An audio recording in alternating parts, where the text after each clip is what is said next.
আসসালামু আলাইকুম বন্ধুরা। এই কয়েকজন বিজ্ঞানী এরকম একটা রহস্যময় গর্ত দেখে তারা সিদ্ধান্ত করে যে এটা কত ফুট গভীর প্রথমে পরীক্ষা করে।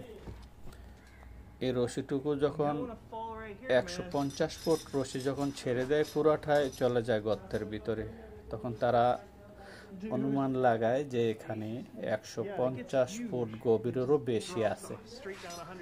তাই তারা সিদ্ধান্ত নেয় যে এখন এটার ভিতরে কি আছে দেখা যাক।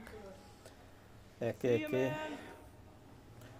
নামতে থাকে নিচে, যত নিচে যায় ততই এক রহস্যময় গভীরতা দেখা যাচ্ছে। ধুধু অন্ধকার, তাদের সাথে যে লাইট আছে লাইটের সাহায্যে তারা আস্তে আস্তে নিচে যেতে থাকে। এই যে দেখুন, তারা লাইট দিয়ে পর্যবেক্ষণ করতে থাকে যে এখানে আসলে কি আছে। কিছুক্ষণ যাওয়ার পরে শুধু ধুধু ধুধু অন্ধকার দেখা যাচ্ছে। লাইটের সাহায্যে একে একে একজন প্রথম নিচে নামলো, এই দুজন নামলো, আরো আছে, এরা অপেক্ষা করতেছে।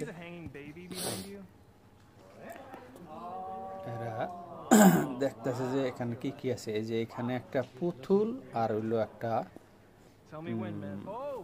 টিফিন বক্সের মতো কিছু একটা দেখতে পায়। এটা কিন্তু পূর্বে হয়তো কেউ আসছিল, তাই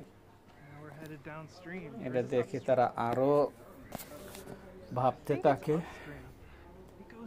সামনে এগিয়ে যাইতেছে। যত নিচে যাচ্ছে ততই তাদের রহস্য যেন দানা বাঁধছে। যাইতে আছে, দেখতে থাকুন। একদম পাহাড় চূড়া থেকে একদম নিচের দিকে। এই যে এখানে পানির অস্তিত্ব দেখা যাচ্ছে। এই প্রাণীর জলস্রোত ধরে তারা গভীরে যাওয়ার চেষ্টা করছে।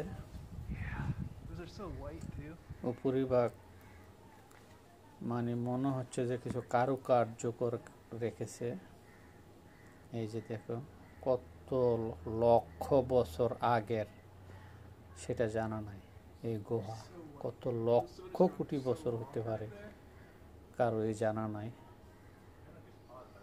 শুধু যেতে আছে।